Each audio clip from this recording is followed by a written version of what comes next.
अगर आप और अपने एंड्रॉयड मोबाइल का पासवर्ड भूल गए हैं तो उसको फॉर्मेट करने का तरीका, ये पावर वाला बटन और ये वॉल्यूम का अप बटन, इन दोनों को एक साथ हमने दबाना है।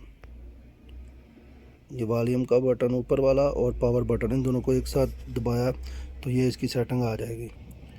और ये सेटिंग आने के बाद ये वॉल्यूम की बटन की मदद से हमने ये नीचे आना है, वाइप डाटा फैक्ट्री रीसेट।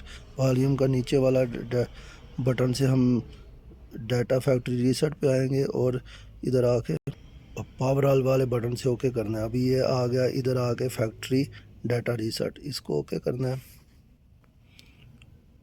और ये देखें, ये हमारा डाटा फॉर्मेट कंप्लीट हो, ये डाटा कंप्लीट होने के बाद रिबूट सिस्टम नाउ, इसको ओके करना है। इसको ओके करने के बाद ये हमारा डाटा सारा फॉर्मेट हो गया और ये नए से हमारी ये सारी सेटिंग आ गई है। और इधर से 2-3 मिनट लेगा ये, फिर ये सेटिंग करें और मोबाइल यूज़ कर लें। और 2-3 मिनट इधर लेगा, आपने टेंशन नहीं लेनी, क्योंकि ये फॉर्मेट हो के सारी सेटिंग इसमें नहीं आई है, इसलिए ये थोड़ा टाइम लगेगा, 2-4 मिनट। अभी सेटिंग करें और अपना मोबाइल यूज़ करें।